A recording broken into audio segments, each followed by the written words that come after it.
one of the biggest things also, live below your means, wherever you're at. I remember, again, being in a gym when I was in my 40s, and one of the friends that I worked out with, he told me, he's like, yeah, I just got a raise. So I got the new bike, the wife's getting me the bedroom set. I mean, they immediately put themselves on a payment plan to take care of that raise.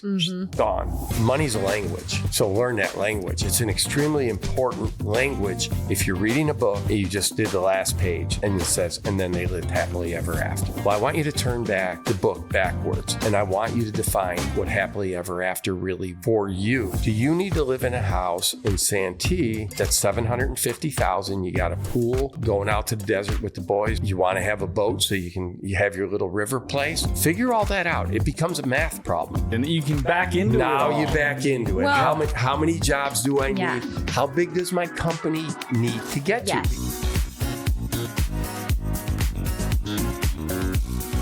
We're thrilled today to have Ken Justo on our show today. He was the former owner of ASI, and I would say he's an expert in offering premier customer service and marketing strategy and the ideas behind that. So welcome, Ken. We're excited to kind of kick some of this stuff around with you and talk further. And it's ASI, the white glove guys. 1-800, you know, cool.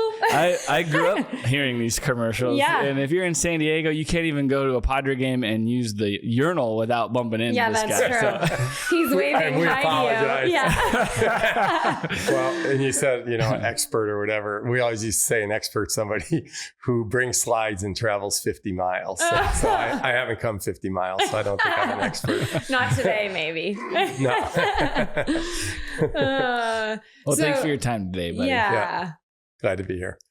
So all right. So our goals today is to add a ton of value. You have so much insight. We could hardly stop talking from the other room and bring it in here because we're just having fun.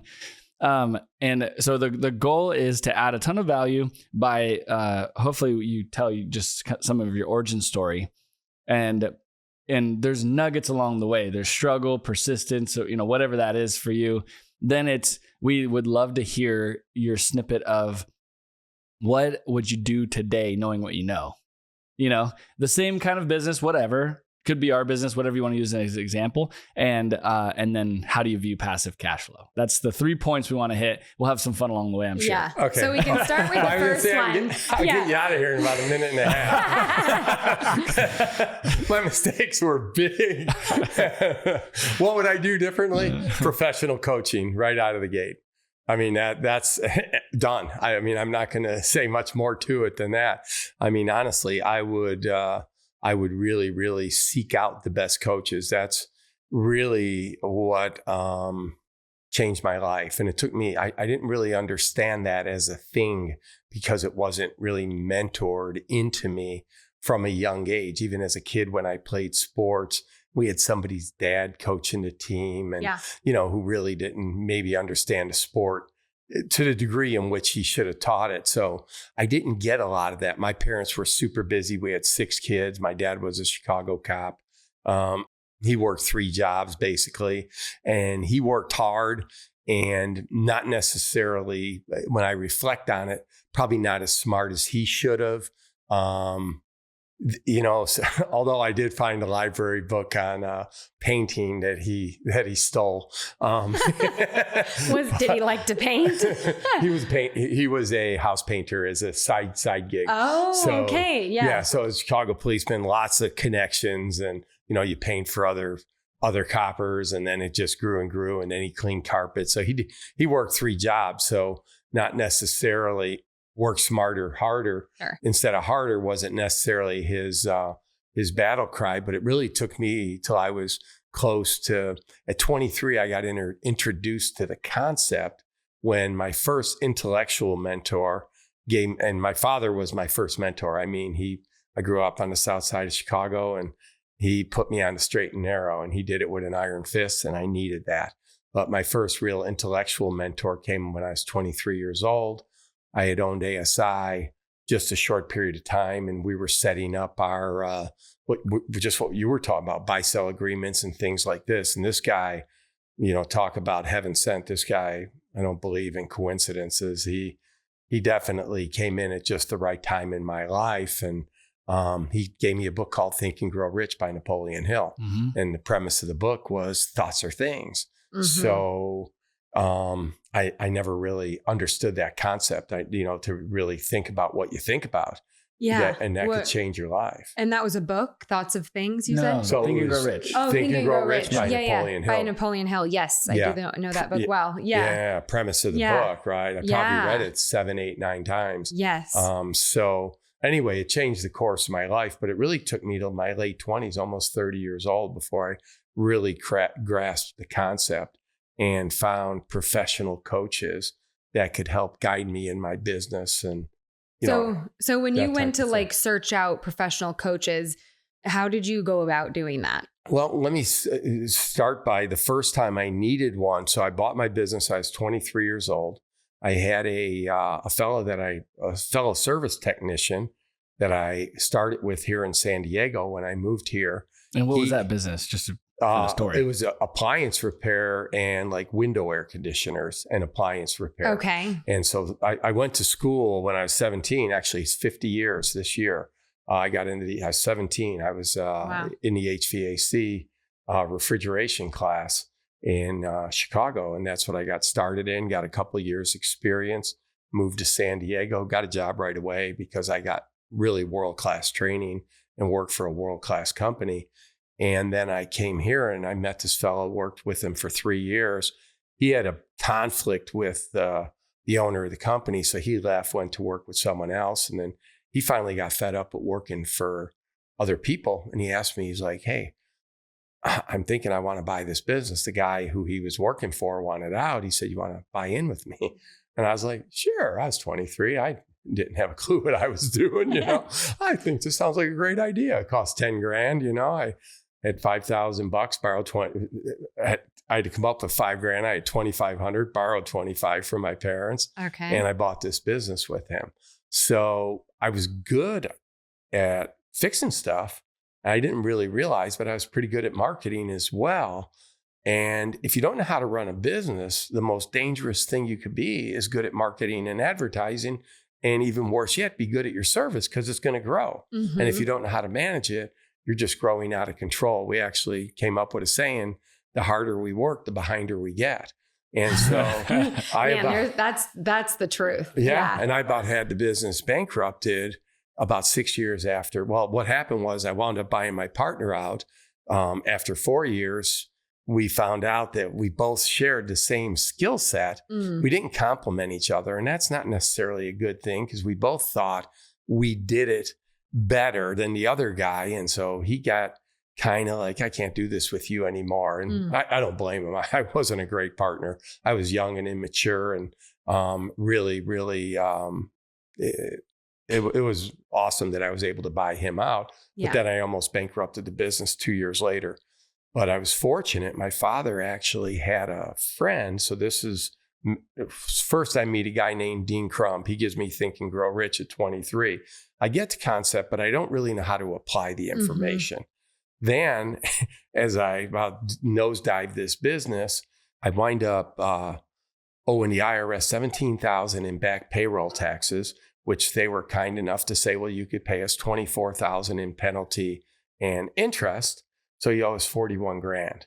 I go to my attorney. He said, well, I can get you in some bankruptcy protection, but not against the IRS. You got to pay that money back. Yeah. So my brother Phil and I decided, you know what, we're going to figure this thing out. My father had a friend in Chicago who ran a very successful service business that worked on grocery store equipment. And he agreed to meet with me. So I fly back to Chicago. This guy, the name was John Shanklin, opens his books, opens his business up with me for like 4 days, shows me how he inventories, how he runs service, how he dispatches, custom wrote software. This guy was just brilliant. And so that was like my first industry expert, if you will. So I literally had the company turned around, and I'm a doer. So it's, for me, chopping wood was easy. And once I knew what wood to chop, it really helped a lot more. So we had the business turned around like almost overnight. We paid the IRS back way quicker than what they agreed to in the terms of the payments I was to make. Then we put that thing right on the right course. So that was at the time or was that the time that your brother jumped in then? And yeah, Phil, when I bought my partner out in 84, Phil jumped in. Okay. So I bought the company in 80, Phil jumped in 84. By 86, I about had the thing driven, out of business. And then we turned it around pretty quick by 87. And at that point, actually, that's when we decided to, is it divine intervention? I don't know. But the state of California said, well, if you're doing HVAC work in this state and you've been doing it without a license, we're going to give you amnesty and we're going to allow you to take your license test, which I did. So we turned it around and I was able to get my license test and start contracting in refrigeration, air conditioning. Wow. And then later I got my electrical and plumbing licenses. Okay. So anyway, so we got the business on track. It's going on track. We were growing in leaps and bounds. And again, I had the business where I thought, dialed in. And, to be specific, I was making $65K a year, right? So the business had grown to like $3 million. We had 40 some employees. And I'm thinking I'm walking in tall cotton here because my father, when he retired, he made a little around $50K a year. So I'm thinking, you're pretty smart. Like, yeah, and, made it. So every morning I'm showing up between 3 and 5 in the morning, and there was a carpet guy across the street from me, and I would see him every morning. Our businesses were around the same size, and one day he says to me, he goes, "Hey, why don't we grab lunch today together?" He brings some sandwiches over. We never talked about business or money or anything. And so he asked me, he says, "Hey, what are you pulling out of this thing?" And, and I'm like a Jack Russell Terrier with my tail wagging. I'm making $65K. And his head just goes like, and I was like, what are you making? He goes, "Well, I made about $250 last year. I'm going to make between $270 and $300 this year." I was like, and again, enter another level of doing business. Yeah. And he said, "Why don't you come over to my business next week?" He opened up all his books, showed me his whole operation. Basically, if you were building a house, he showed me his blueprints. Wow. And what was he doing? Pardon me? I'm just curious. What was he doing? What kind of business? He knew how to run a business. He was carpet cleaning. Carpet. It wasn't even HVAC. But which is a pretty interesting business to make a good living at, That's very specific. But he came from a family that was a business family. And he was mentored at a young age, and he was just sharp as a tack. One of the best businessmen I ever met in my life. Same with the guy before. And so both of those guys opened up when they shouldn't have and really kind of gave me new paradigms.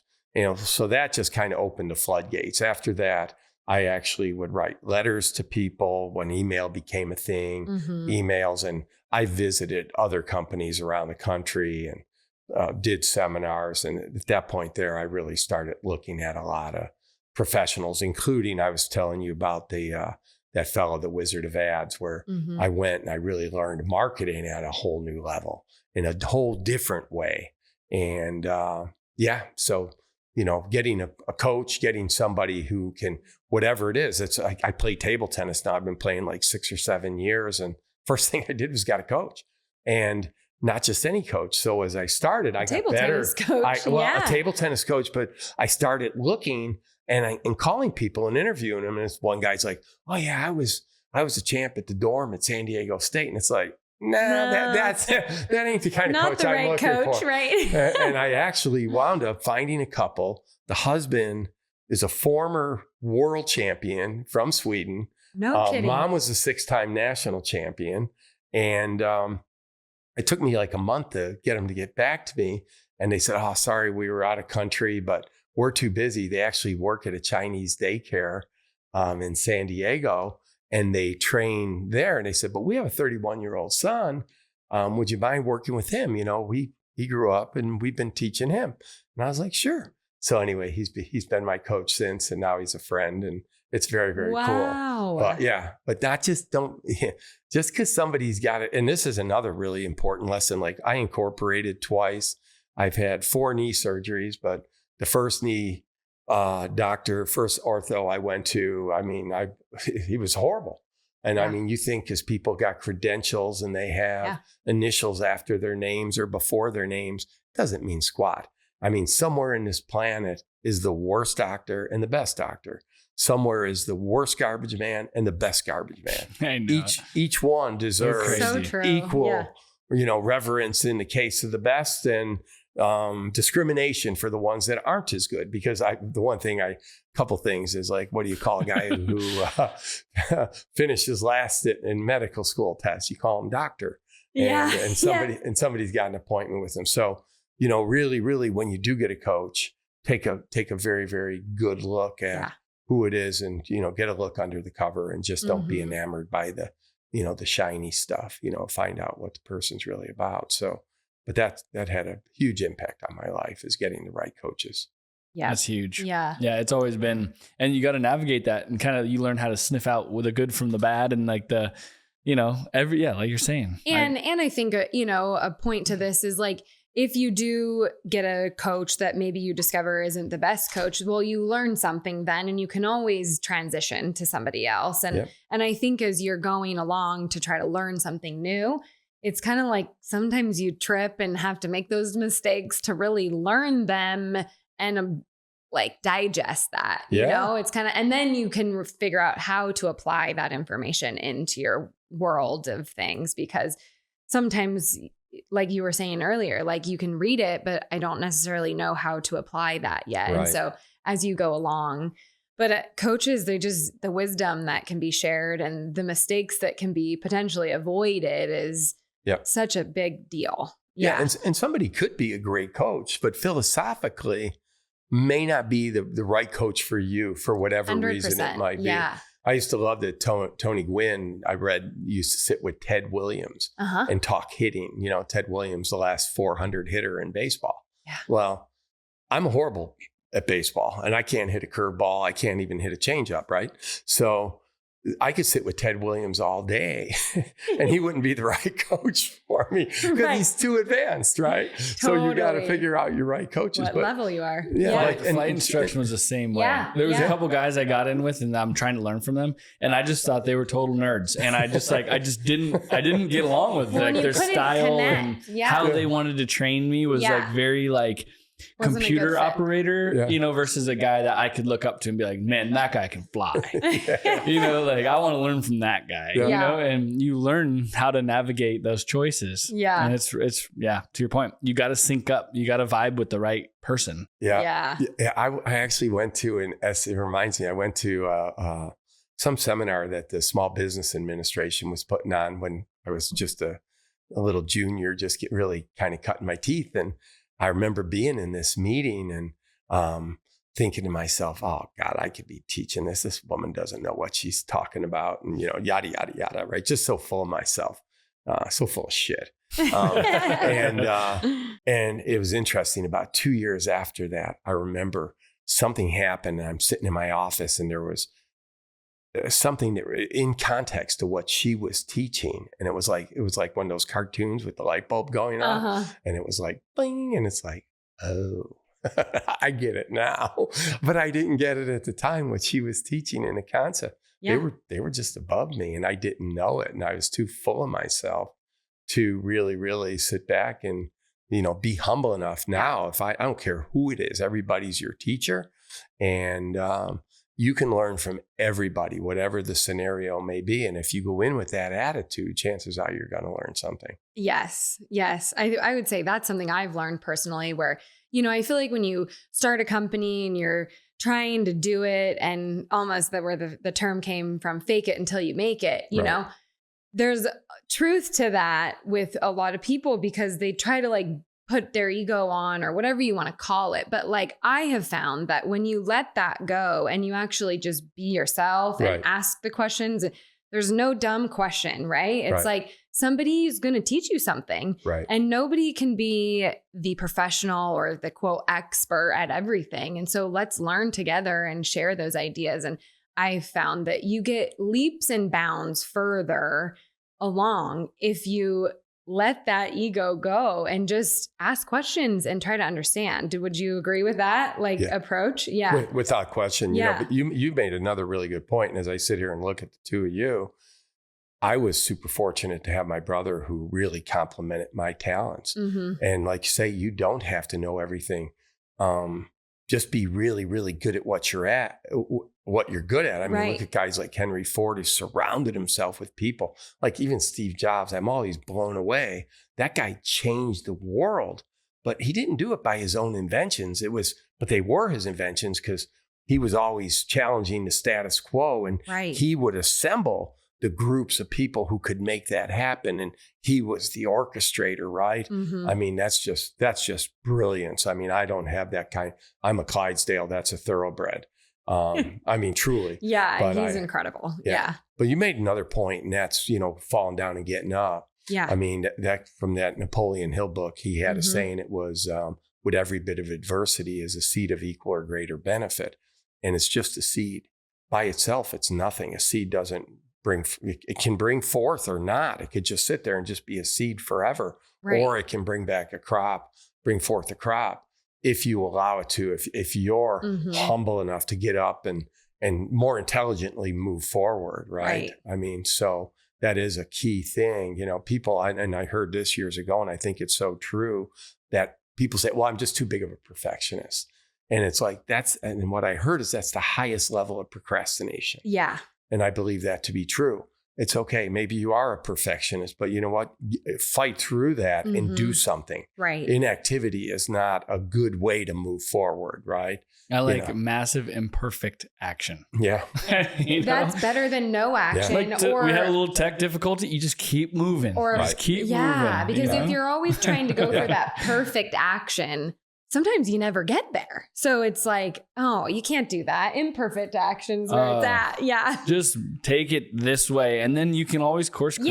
Yeah. Yeah. Yeah. You just make a move. Well, and that's like a thing I heard, and I don't know the exact numbers, but they said like the space shuttle, when it's traveling like towards the moon, that it's only on course less than like 6% of the time, or some ridiculously low number, that it's always course correcting. And, strive for, perfection, but, settle for excellence. Right. I mean, really, I think is one of the best quotes I ever heard. And be the best you can be in that moment. Right. But do something. There's another quote. I love quotes. Ben Franklin. It's like, make a plan and act violently. Yeah. Right. Yeah. Something you told me running around looking at properties and having fun, getting to know each other and it hit me, I'd say at the right time, which was, you're always a 6. Yeah. Yeah. And it's like, as you push, there's moments where you get more arrogant internally. Maybe it's not outwardly, but there's moments where you're like leaning forward, like, oh, you're feeling pretty good. And then you're like, oh shit, I hit another wall, or whatever challenge, whatever it is. Yeah. And that really stuck with me, is to put yourself in the frame of mind. You're capable, but don't overrate yourself. Right. Because you want to always be willing to have ears to hear it and learn and be accepting of something that you don't know. Don't be arrogant. Right. Don't know it all. Yeah. And take a step back and get your ears on, and always be willing to listen and learn and grow. Well, and so you taught me that, and I appreciate that. You're welcome. I think I have an original quote, and it's, the more I know I need to know. Oh yeah. And to that point, and I'm a sports fan, and I love tennis, and I especially love watching the majors. And I remember Rafa Nadal, one of the greatest tennis players ever to step on a court, and he just said, Uncle Tony taught me to be hungry and humble. And I just love that. I mean, and you could see it, like I say, we were talking about earlier, just don't bang a drum about things you read, just be it. And that guy is always it. Like any interview, you'll always see him pay the ultimate respect always to his opponent. I don't care if it's in the round of 64 or if it's in the finals. Right. He always pays respect because that's just, he's extremely humble. And I think that's it. We can get caught up, and it is fun to reflect and think, well, I am smarter than I was when I was 23, but if I'm not, put a bullet in my head, for God's sake. Yeah. Where's that time gone then? What did I do? Yeah. Exactly. Yeah, cool. You learned a couple things. Yeah. All right, get over it. You're not a kid anymore. All right, cool. Yeah. In the last year, I think I was telling you, I've been reading all these Buffett books, and it's really kind of interesting because I've been reading in the last 3 years, a lot about investing. And it's really kind of a fun topic. And when I started, my attorney told me, he said, Ken, running a business is far harder than a lot of that is. He said, you can do this on your own. And it's very interesting because as I started on this journey of learning, it's like, oh yeah, you know what? I think I can manage a portfolio. And then as I go a little bit further and a little bit further, and now it's like probably close to 3 years, somewhere in that time frame later, and I listen to a ton of Buffett, and it's really like realizing who I'm not. And it's like, you know what? Picking a couple good ETFs and this type of thing where you've got some good fund managers. You know, it's not always discovering who you are, but it's also discovering who you're not. Just like, once again, like with you and Jen, knowing that, hey, maybe Jen's better on the number side.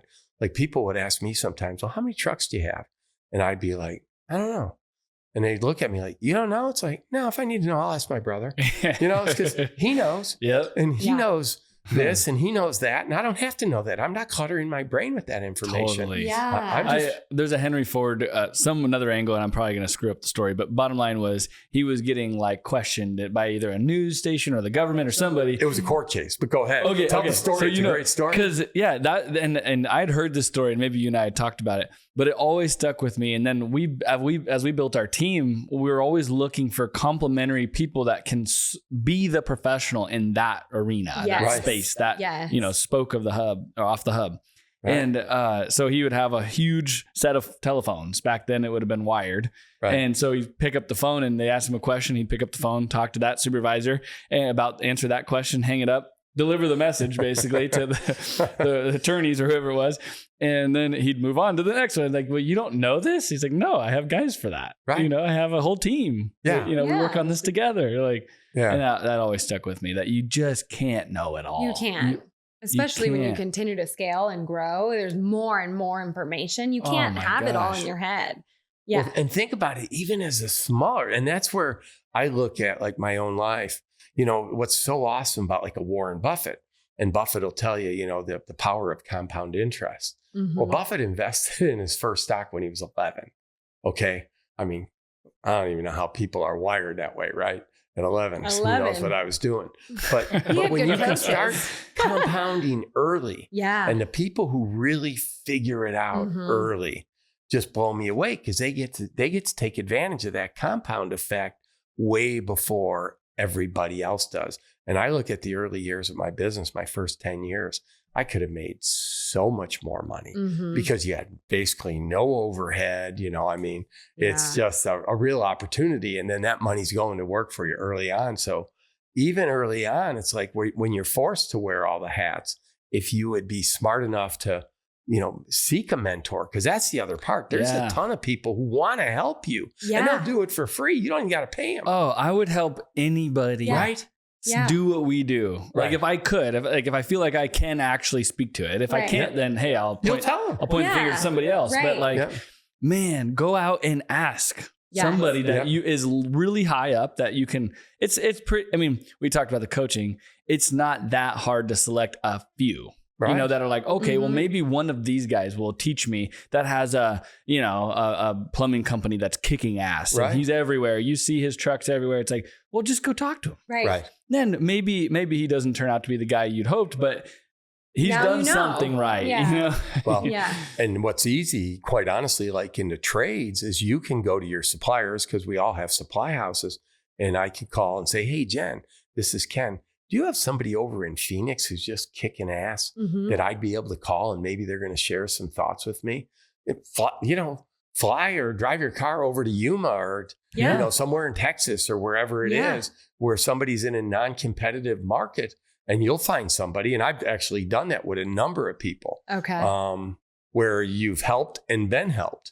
So that's just another way of doing it. Because you're right, Blake. People want to help people, especially when they meet a young person. And, like Jen says, how she gets all excited. And I can already see it every time her eyes get super big, right? And I get really loud because I get so excited. Turn her mic down. But that's awesome. And when you sit with people who've been down that road, they see that and it's like, I want to help her. Yeah. Because it's sincere. It's genuine. It's genuine. So I'll never forget that I had a moment, and a guy that's in our industry, and we just bump into each other at this thing we got invited to. It was like the ski resort thing where you get to go in, and then it's a bunch of multifamily and mobile home park operators.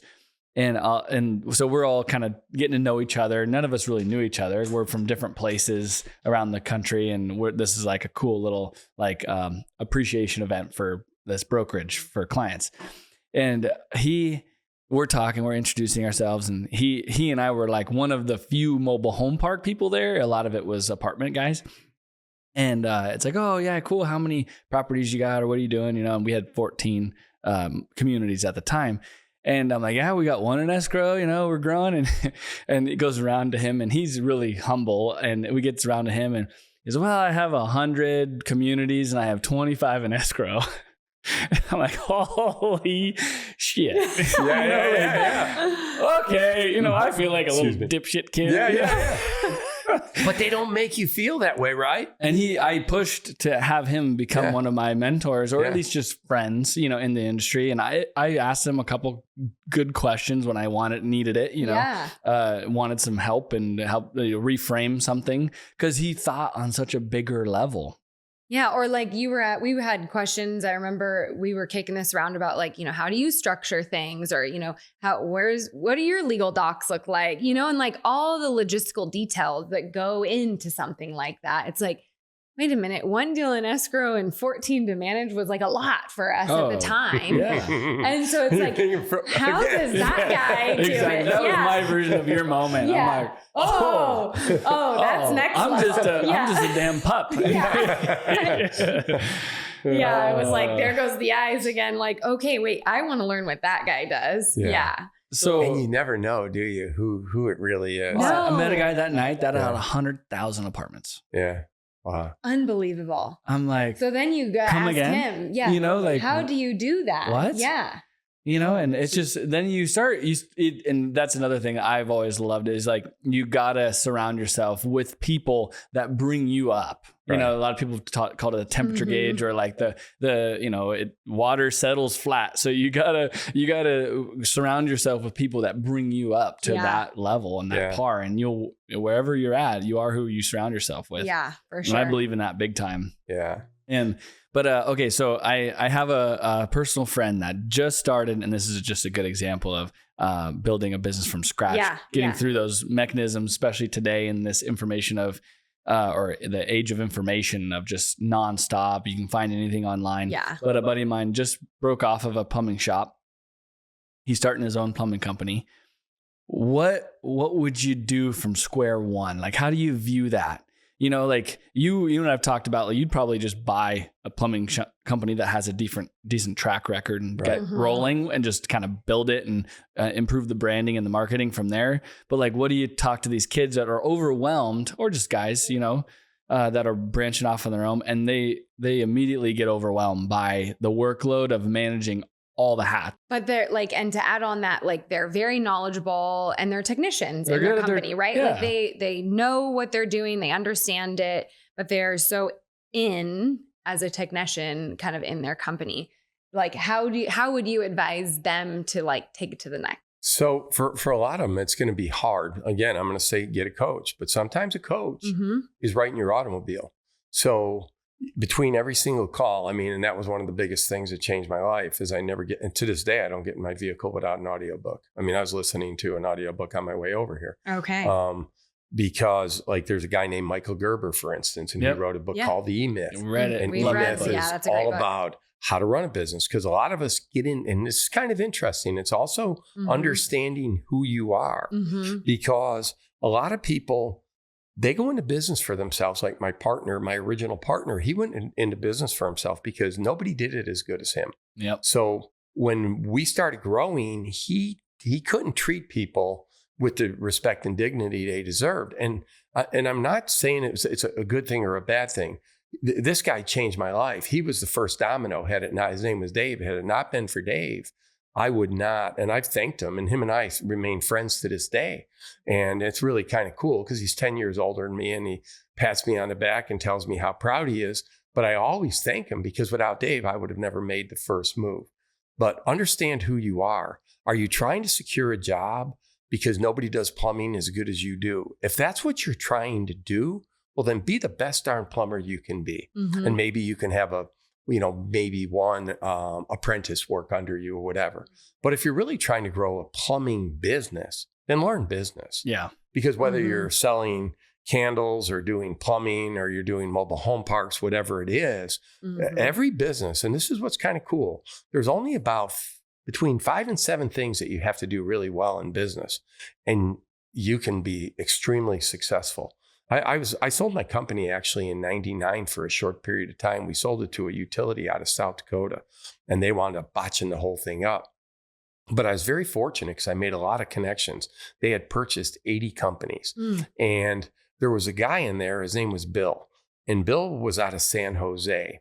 Bill was a $5 million operator then. This is called 2000. And they had another company named Greg, and Greg was a $40 million company. Well, Greg did a lot of new construction. He did a 2.5% operating profit on $40 million. What's that? 90,000, whatever the math is on that. So he made what he made out of it. But Bill had a $5 million business at a 25% operating profit, $1 million a year. And all these other guys were boasting about their, I'm on this software platform and I'm this. And Bill, he ran most companies in our industry run around 30% is their overhead. Bill ran 25%. He had some of his equipment, like a big sheet metal press and stuff, where he had it under just a covered patio with like metal corrugated. It wasn't even enclosed. And people say, you need a bigger building, Bill. He's like, no, I just buy 3 cans of WD-40 a year and I spray my machine.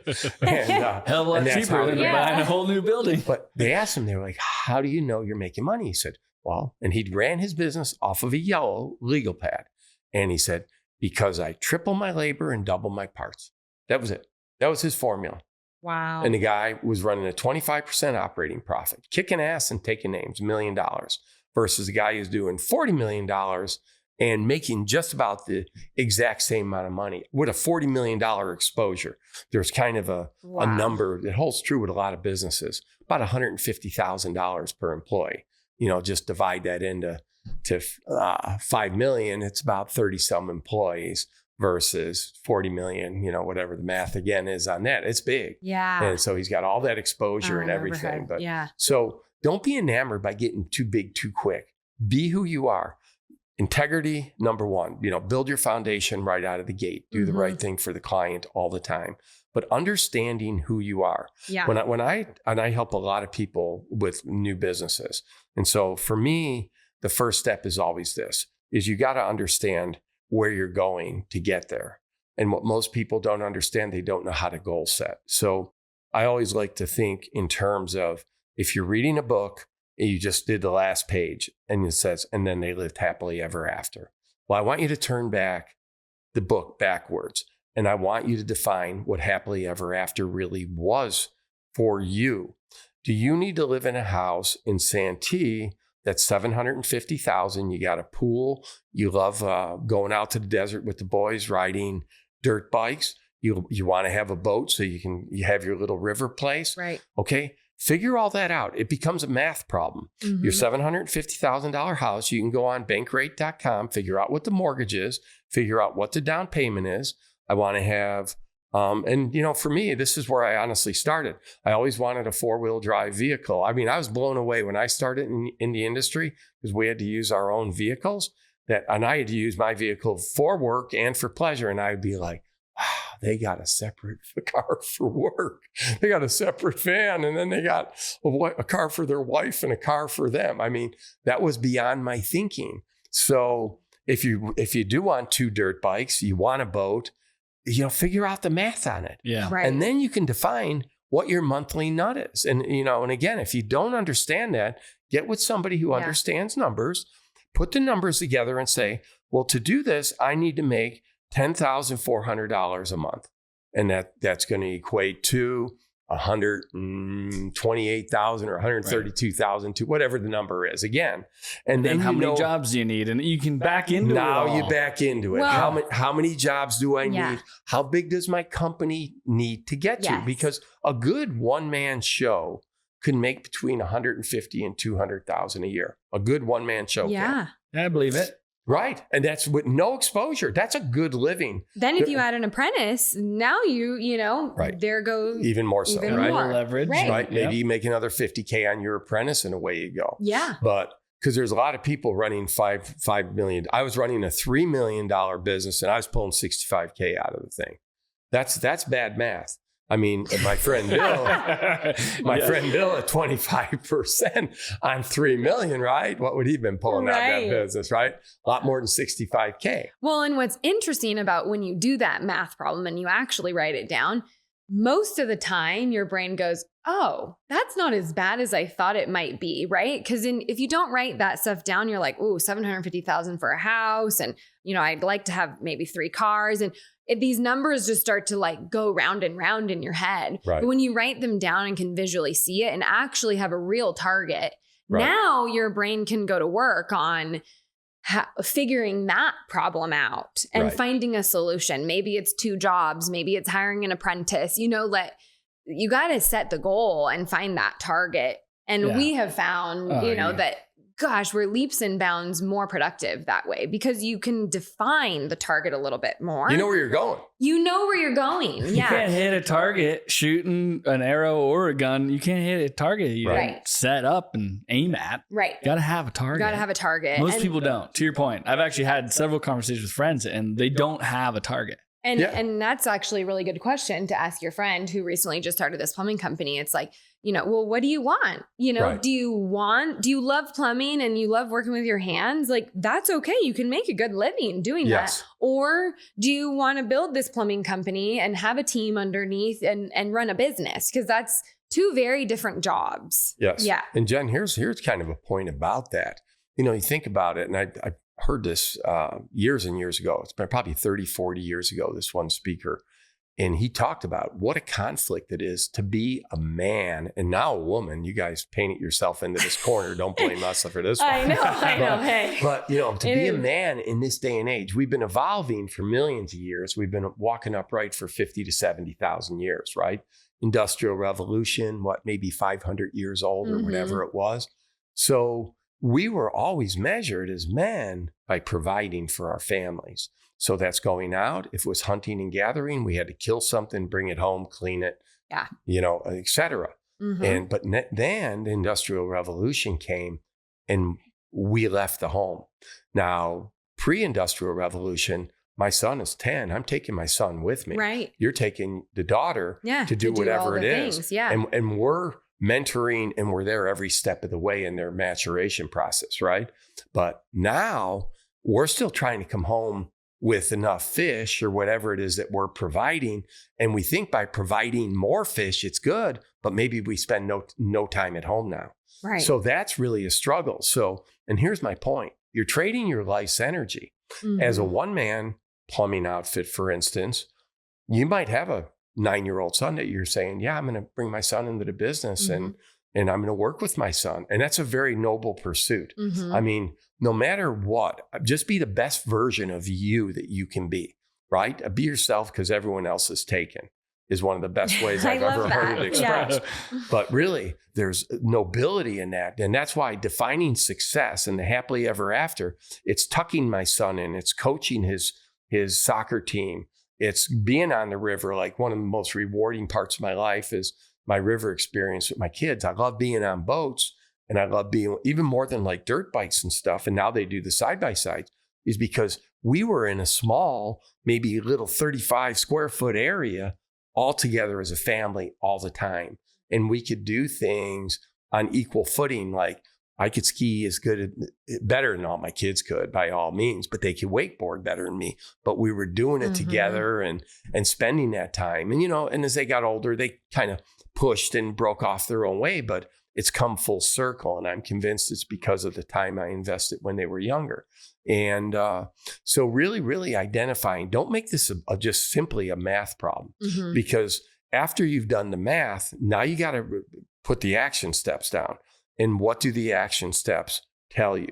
You're going to trade life's energy for whatever it is you're pursuing. We have to feed our family, so you got to darn well go to work. Right. But you are trading life's energy for that job. Make sure you're getting what you're bargaining for. Yeah, and not that like do it what on purpose. Do life on purpose. Right. Don't just bumble along without a purpose. Because then you truly do wake up 30, 40 years later and you think, man, what have I been doing all this time? And that's got to be a terrible feeling, right? Like nobody wants to do that. Really, they don't want to. So I think it really is defining it. And some people just don't know how to define it. And so I think you just have to ask certain questions or get a coach or figure out, brainstorm with yourself. Well, and be okay with the fact that it may change. Right. Yeah. You know, set it today. Right. But like it needs to be bigger than a couple months out. It needs to be a little bit more of an adventure. Definitely. At least a year or two or something that is tangibly measurable.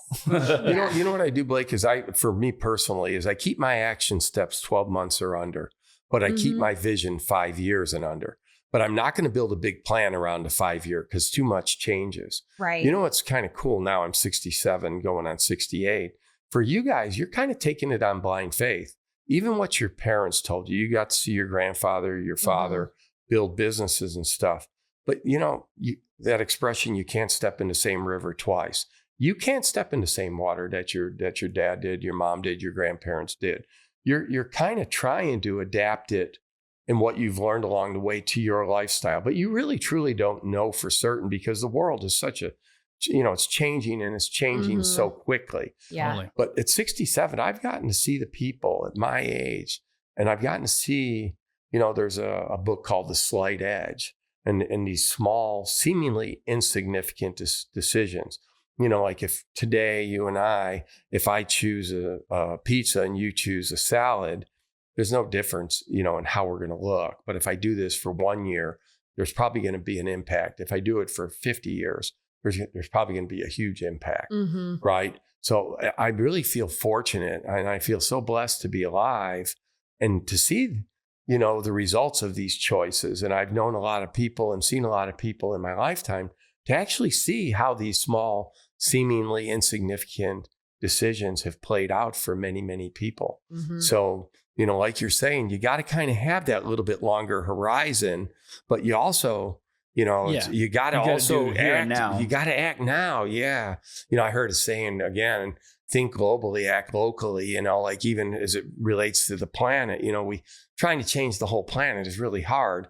But if all you're trying to change is what's going on and you'll do it and you'll do it and I'll do it. Right. Right. It can have a bigger impact, but, and it's the same with our decisions, making these seemingly insignificant decisions. They are important.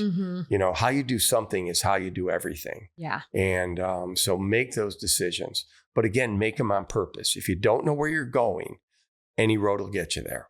I mean, there's no question about it. Like you use the word bumbling and it doesn't seem like bumbling when you do it, but is it truly happiness? Are you living out the relationship you want with your significant other? Are you living out the relationship you want with your children? Are you living out the relationship you want with your job and your community? I mean, do every one of those on purpose. And it doesn't have to be a long drawn out plan, but just know where you want to be with those things and how your decision, especially as you're starting with a new business, because, people will tell you, and you guys are aviators, so this is the best example I can give you. People say, well, I just got to get my life in balance. Well, if you have a new business, I call bullshit on that. I know, I love that. If you want to if you said to me, I want to get that jet down there off the ground, and you tell me, but I don't want to go full throttle, you know darn well that you're not getting that jet off the ground. No. You can drive around the airport and it's pretty good transportation. It's probably even a little bit comfortable.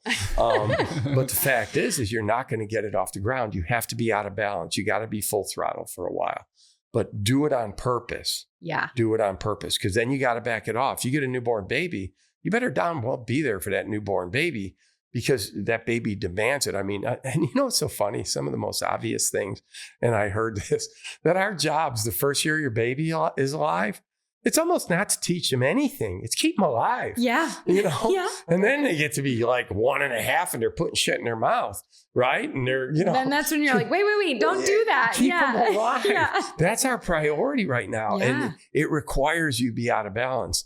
And when you understand it, even your relationships with your significant other can become more powerful, because I remember one day sitting on the pooper and it's like, I forget what was going on, but the baby's crying and it's like, oh my God, I don't even get to sit in the bathroom and read Sports Illustrated anymore. That's like, that was 9 minutes of Ken time. Man.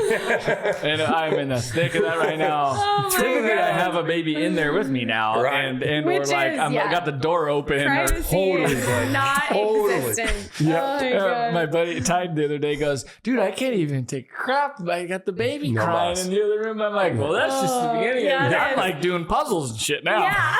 And you think on the toilet. Yeah. And that ain't the hard part. No. I got news for you. That's the easy part. You just don't know it yet. I know.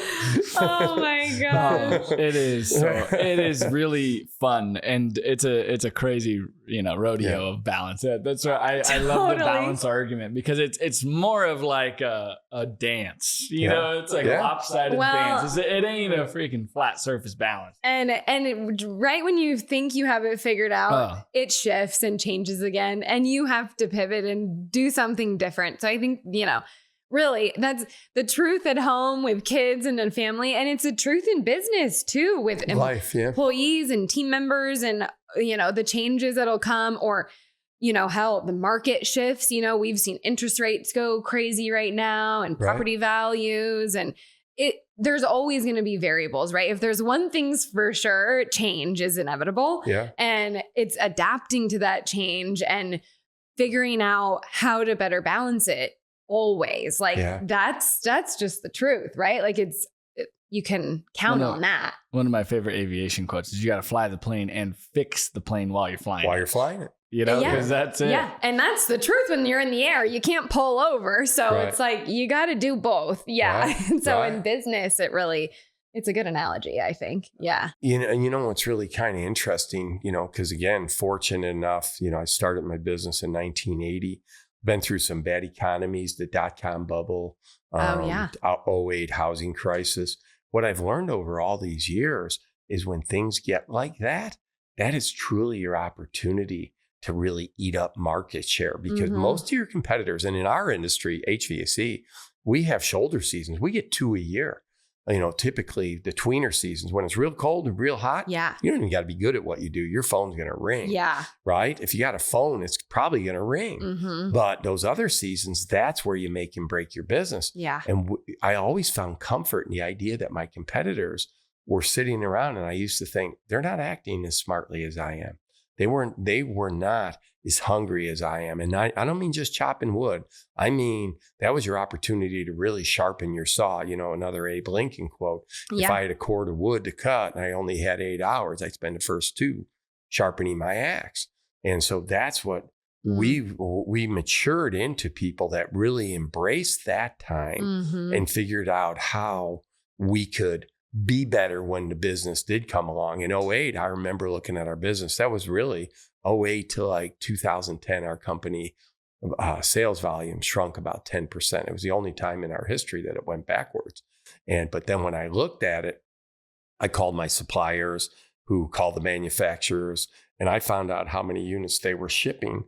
The industry was down 35%. We were down 10%. I ate up 25% market share. That could have been my biggest growth in the history of my business, potentially. And the thing is you got to actually realize that, you got to pay attention all the time and look at these, what seemingly are bad times, and figure out how you capitalize and make them your best time. You got me thinking patterns. You got to recognize those patterns. And funny in our business is that sellers don't like to sell. If we're looking for new properties to buy, is that sellers don't like to sell going into the holidays. Yeah. And then, it takes them a couple months to, get the year going. Yeah. January, February. So like March or April. We have a pretty decent downtime to where we could be sharpening our processes from like December through February. Yeah. Right? Like, sure, maybe we're talking to brokers or sellers, but we hardly ever land deals in escrow. Yeah. In those 3 months. Yeah. And then maybe even a month on either side of that. Right. Could be 5 months. Right. To where it's like, all right, let's gear up and let's keep, we've been noodling on that. And then when we're raising equity for deals with investors are the same way. Yeah. Right. We're learning the cycle of the election cycle swings the needle. Oh, huge. Especially with fear and uncertainty. Yeah. Like, people get a little bit more closed off to like making bigger decisions. Right. It's really interesting when you start looking at all the patterns that you live in daily and you don't even really recognize them. Yeah. Yeah. Because we've found that holidays for investors, nobody wants to be doing that or making investment decisions when it's family and holiday time. And then earlier in the year, it's tax season, right? So everyone's filing taxes. So like between March and April, people kind of hold tight. And then after April 15th, it's kind of like, okay, I'm ready to invest again. Let's go. I'm comfortable again. Yeah. So it really is patterns. There are several patterns. Yes. Yeah. Two quotes that I absolutely love. And I think one was an Einstein. It was, don't measure the success of your day by your harvest, but by the seed you plant. Because you can't always control the harvest, to your point, but you can control by the seed you're planting. And then a John Wooden was, don't let what you can't do get in the way of what you can do. And they're both pretty synonymous, really. And that really is. And like you look at your business, I mean, how many units today do you have? 2,300. 2,300. I mean, are your operation systems the best in the world? Are they world class? And I mean, that's the other thing, from a book called Good to Great, right? The biggest adversary of great is good. People think because they're doing good that they don't challenge their processes. Yeah. Another book. I think that's something we've been doing. We didn't get into it, but what we were talking about, like manufactured home sales, and the trailer park kind of becoming more modern through mobile home parks. Now we're manufactured housing communities, but then now we're like the full blown dealership function. What we did was we modeled the car lots, the online, because like, how do you track all of these sales? Well, there's no real good system CRM for manufactured homes, especially for non-dealer retailers. Like that's a very nuanced game where you have like a corner lot and you're selling single or double wides like you see around here. Yeah. We're not doing that exactly to people that are actually financially capable of like buying a big lot and putting those manufactured homes on it. We're selling to people that want to come into the communities. So we need to track it differently. And then it's like, okay, we use realtors. We also use our internal sales and leasing staff. And we determine that our sales staff actually perform a little bit better because they are focused. Whereas if you give them to a realtor, they, depending on how many listings they have their attention scattered across their, wider amount of deals or transactions. So we modeled we found a guy to build us the used car platform to our website so that when we put 5-6 pictures of the house in the description on our website in the back end, it auto populates the MLS, Zillow, Redfin, all the different back end tie-ins, because that was a bottleneck for us. Then we did it from our website so we can track our ad spend and our volume and the clicks so that we actually have optics. Because for a long time, there was just no provider of this. Right. It was mishmash and we couldn't, or like spending this ad revenue, we're getting more calls, but like we couldn't measure. Yeah. And it was like, well, this is sore shit. It's kind of frustrating. Yeah, that's kind of hard. Again, you're flying blind, right? Yeah. And it's like, you don't have any optics on does this $2,000 over here even make any swing of the needle at all? It makes sense we went to spend. All right, let's regroup. We have an amazing team. We didn't figure this out on our own. We have the team, Michael and Tide, they're talking to the internet people that manage our sites. And it was like, okay, let's take it down for 2 months. We're still going to do our old systems, which is just old school stuff, but they had to basically go on each website and input all this information. So now it all flows. But anyways, it's a long time coming to just figure out how to get it, track it, and then keep going. And then to your point off the record, we were just chatting about like the persistent effort in your space, in your lane, in your lane, focus on your niche. Because what happens is all these cool little things come out of the woodworks that's like, oh, we really could improve this. And you get passionate about it. And man, I fight like hell now. And like, okay, we got to set up a system. I don't like these photos we're doing. We want pro photos. You can hire these photographers now. They're really cheap. They're running around doing realtor photos all the time. So we have a few of those in each location. But we have to set up the process of it and standardize the eMyth kind of process. Right. You don't want to just let anyone just do it. Right. Yep. You got to set the process down. Let's bring this conversation full circle to what you were asking about your plumbing friend.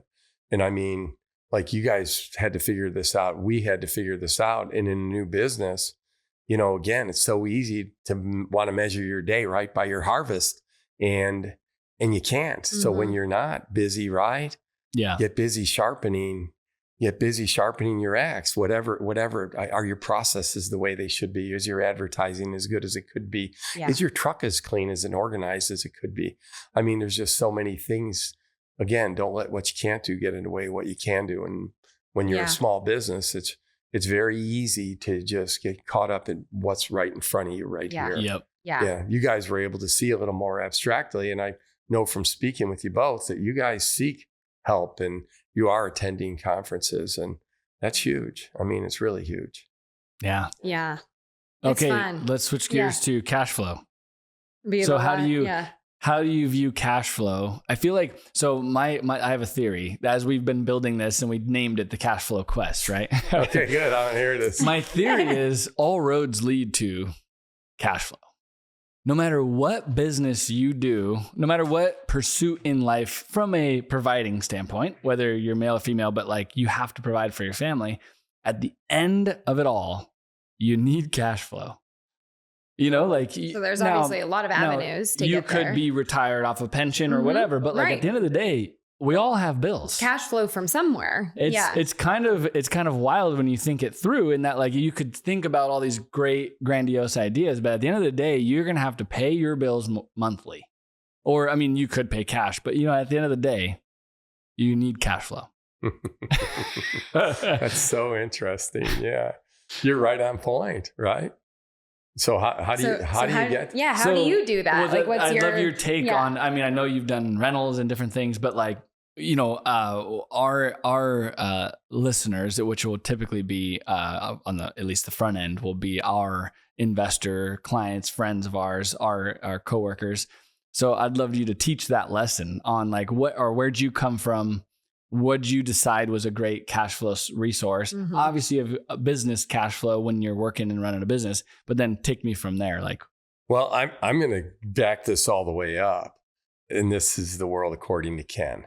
That's the point, right? I love that. That's really what I want to stress. I never for one moment am going to say I'm right about anything. I've developed philosophies by mistakes and by a couple successes, but mostly by my mistakes. Robert Kiyosaki, Rich Dad, Poor Dad, great guy. Yeah. And what really he stresses in his books are that people don't have money IQ. And it blows me away. They don't teach it in school. They don't teach it in school ever, Jen. The world according to Ken, you would not get out of 8th grade without having run a household, a checkbook, and then run a household. Then when you go to college, you would be running a small business. And I mean, even a lemonade stand. Yeah. I would teach people how to run a lemonade stand first. Because, what's in my mind, what's one of the most successful lemonade stands in my lifetime is probably like Jamba Juice, right? They're a national chain. Hot dog on a stick. That's the best lemonade stand you could have. Yeah. Right? I mean, they probably started that way. That's like most of your businesses in America started, like Hewlett Packards of the world and stuff, started in somebody's garage. Steve Jobs with Apple. So what I think is the problem to begin with, Blake, is people don't have a financial IQ. They don't know money. Mm-hmm. I mean, if they might have learned this from their mom and dad. You see an attractive woman or some attractive guy. I remember a joke when I was a kid. It's like, what do Porsches and porcupines have in common? With a porcupine, the pricks are on the outside. People who diss money don't have it as a rule of thumb, right? I love the expression that money makes you more what you already are. As a kid, I remember Danny Thomas and Marlo Thomas raising money for St. Jude's. And well, that's a guy who leveraged all his successes to raise money for these disadvantaged children and kids and parents that couldn't afford to treat their kids for these horrific diseases. And so when you look at it, to start with is you've got to appreciate money. You got to understand money. In the world, according to Ken, all I would teach you would be money's a language. So learn that language. It's an extremely important language if you live in a city. If you're going to live in Jackson Hole, Wyoming, and you're going to live off the land. And my brother-in-law went there, and all he did was cut trees and with a Dan who actually invests with you. He was cutting trees and things like that for the Department of Forestry. He actually almost killed himself because he made a mistake with his chainsaw. You better be good with a chainsaw. You better know how to live off the land if you're going to live that lifestyle. But if you're going to live in San Diego, California, and you're going to live in Chicago, Illinois, and different cities throughout in a capitalistic economy, learn money and learn the language of money. So that's where it all starts. People sit there and they talk about how they can't get ahead when maybe they're smoking a cigarette or their vape or and they got their Monster drink, or they got their Starbucks drink, that's $4, where they could be making coffee at home and saving $3.87 a day, which adds up. Equals, when you do that over a lifetime, Jen, it's crazy. Oh, man. There's a book I like called Laughing at Wall Street.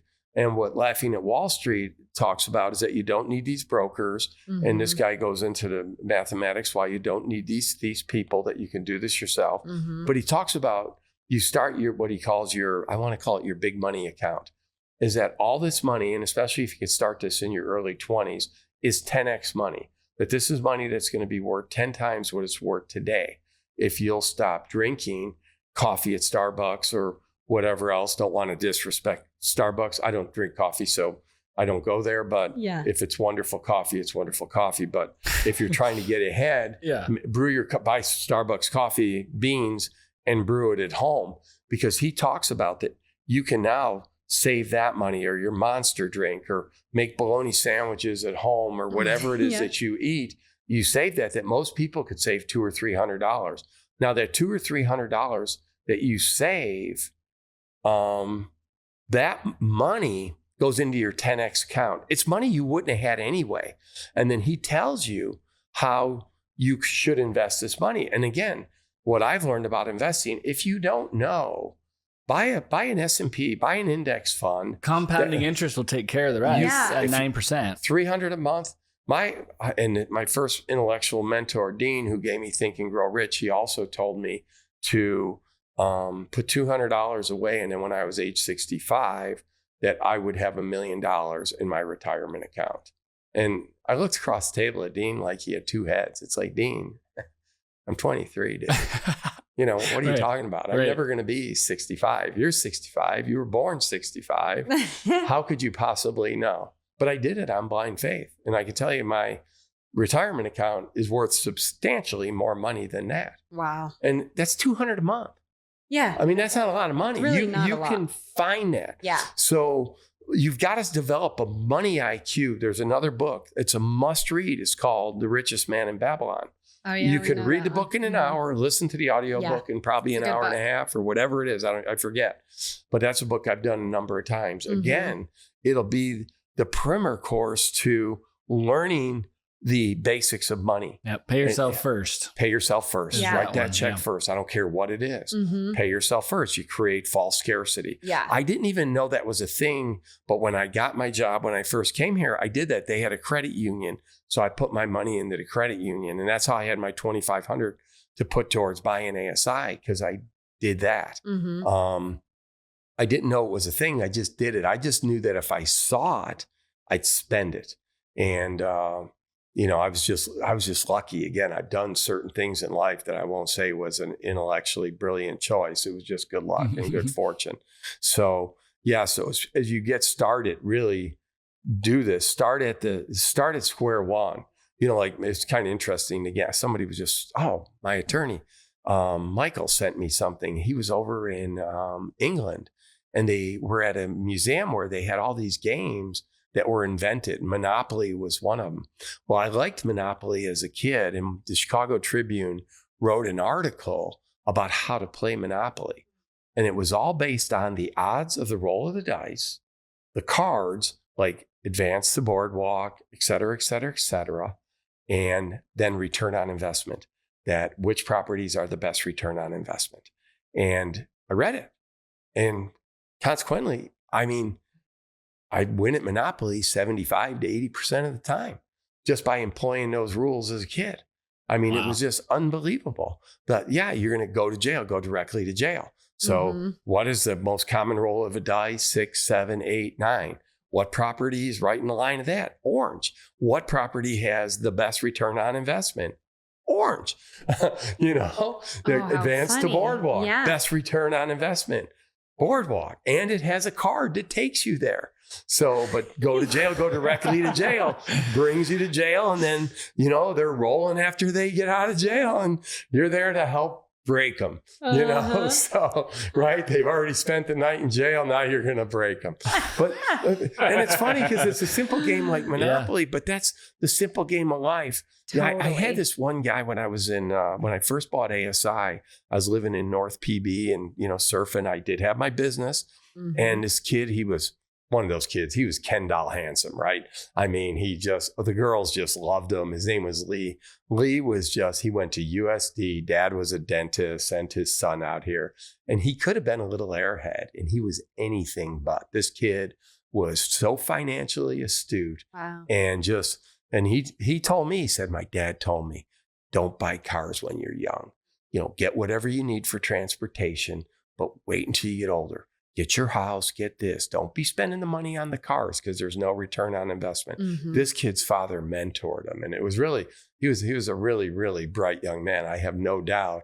I don't keep in contact with him and didn't after I moved out of that apartment complex, but a super bright young man. And I'm sure he did very, very well in life. But there's only, again, a handful of principles that we need to adhere to because I don't care whether you make, and this is certainly one of the biggest things also, live below your means, wherever you're at. I remember, again, being in a gym when I was in my 40s and one of the friends that I worked out with, he told me, he's like, yeah, I just got a raise. And he's like, so I got the new bike, the wife's getting the bedroom set. I mean, they immediately put themselves on a payment plan to take care of that raise. Gone. Live below your means so that you can buy the things, invest in the properties and things like that. And that was my strategy there. My accountant, I was fortunate enough. And, again, every bit of adversity is seed of equal or greater benefit. When I almost bankrupted my company, I was noodling with a friend of mine who owned a restaurant down the street. And we would compare notes about our businesses every Friday afternoon. His name was Mike. And Mike said, you got to meet my accountant, Barry. So then I met Barry, and Barry helped me navigate my way out of trouble, financial trouble. But he also, when I bought my first house, he's like, pay your house off. Now, I had a friend who was also a stockbroker, and he's like, the stock market always outperforms like housing markets and things like this. He said, so don't do that. Even if you buy like a mutual fund, invest in stocks. But Barry said, no, you pay off your house. And I did that. And I was very, very fortunate. My first house was $107,000, I believe it was. And I had that paid off pretty darn quick. And then my strategy became pull money out of my house to buy a rental. Then I paid that rental off. And this is Clydesdale mentality. Most thoroughbreds, if I would have been a thoroughbred, I'd have been doing a lot more leverage in those downturn economies. But I was always buying, and I started buying in the probably mid 80s. And I would pay off, and then I would buy another, and I'd pay off, and I'd buy another. And that was kind of my strategy. And, recently I've been lucky that some of the homes that I bought, now they allow you to build ADUs on those properties. Such a cool which has been a great opportunity. So just being there. But what it also afforded me, like in 2008, and then even in COVID, as recently in COVID, when we had COVID, first thing we did, we had a business plan, right? I always start planning all the time, like in about September. I start my next year plan, like even my personal plan right now, my 25 plan is already in motion. It's been in motion for the whole year. I always create a 24, 25, 25, 26 tab. So I'm always navigating the financial piece of it. And then I attach my action steps to the financial, but I always do the financial blueprint first. Then I put my action steps. I still do it to this day. And then with COVID, the first thing we did, we had our plan, and then the COVID hit. We had a new business plan literally written within 3 days. And the thing is what we didn't realize is we were going to be an essential business. And it actually was a record year. But we had we had a plan that just stripped all the overhead out of our business. So we had our most profitable year ever. But the first thing we did is we didn't take a paycheck. 2008 through 2010, there were many, many months that Phil and I, as a business was shrinking, we didn't take a paycheck because we still gave our employees raises and did the things we had to. I love the expression, and it comes from a guy named Simon Sinek. He wrote a book called Leaders Eat Last. And that's on I have like goals and affirmations, and they're on my phone. I mean, I still read them, pretty much 3 to 5 times a week. I read my goals and my affirmations and such. And it's leaders eat last. And so they go first. They go and first. Then eat last. Yeah. Like they take the charge, ahead of everybody. And then it's pretty cool. Yeah. And so the first thing we did is when we did what we did is we didn't take a paycheck. Yeah. But by living below our means, I was able to do that. If you're constantly living, you start your new business like your friend is, and all of a sudden, we call it big hat, no cattle. They got their business and I'm a businessman, and they start buying things and they looking the part. And then they run into a little bit of trouble, and, that's, oftentimes that's really your undoing. So I strongly recommend live below your means, but raise your financial IQ. It is a language, and teach it to your children. I honestly, when my kids went to school, I taught them that it was okay to network. I told them, I said, in school, they call it cheating. I said, but what I've learned is I only need to be really good at one thing. Yeah. And same with you. So if you need to network to pass, schools call it cheating. Be smart enough to not get caught. Yeah. But at the same time, and I literally had my youngest daughter would call me on the phone sometime asking for answers. I'd give them to her. Because if she's not good at science, I don't want her to be good at science. And I don't want her to learn bad habits. And that's life, right? You can call a friend, get the resource book. Yeah, it's all in who you know. Like, I always that's sat life. next to the ACE kids. Yeah. Because then I could at least see what they were doing. You can network. Yes. Yeah. I remember a story that came this was like when the United States was getting started, and, we were screwing the Indians year after year, that our forefathers invited. They said, hey, send some of your children to us and we'll teach them at our universities. And like some of these chiefs, they said, we thank you for the offer, but we respectfully decline. It won't do them any good out here on the prairie, where they need to know how to hunt. They need to know how to kill and skin a buffalo, and those kids won't thrive in that they ain't environment. Gonna thrive, yeah. Right? Yeah. Knowing what the difference between a hexagon and a pentagon. Yeah, sure.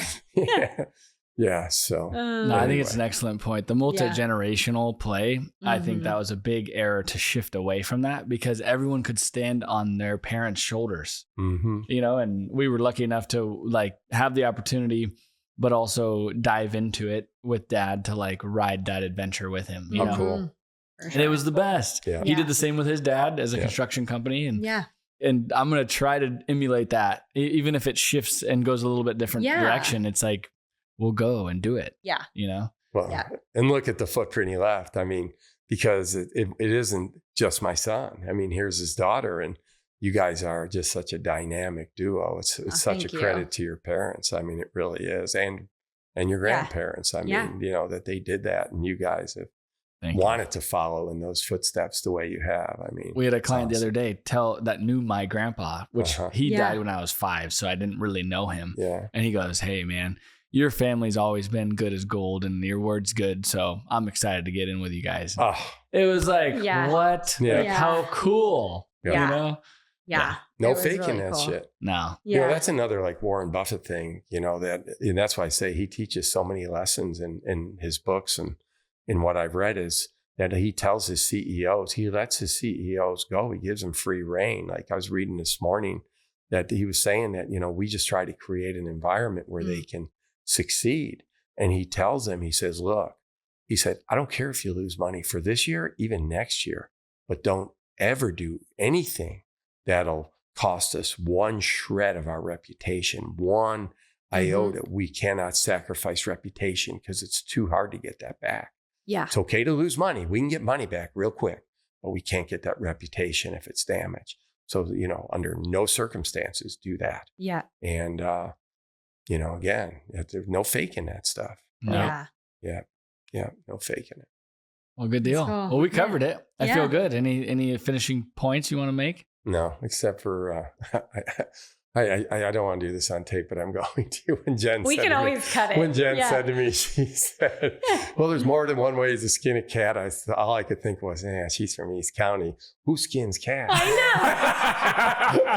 I love it. Isn't that the truth, right? I've never ever seen or heard of anybody actually skinning a cat. Where did that even come from? Let me show you how to skin this one this way. I just knew I was in the right company. She figures skins and she skins cats. Winner.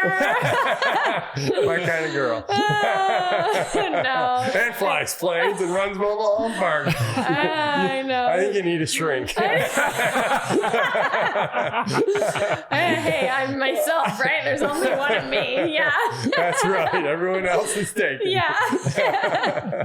So thank you guys. Oh my gosh. Thanks so for- much for being here today and Thanks for doing your this time, with buddy. us. Yeah, I Yeah, this appreciate is it. really fun. I think the most of you guys. I mean, you're awesome. Thank you so much. Yeah.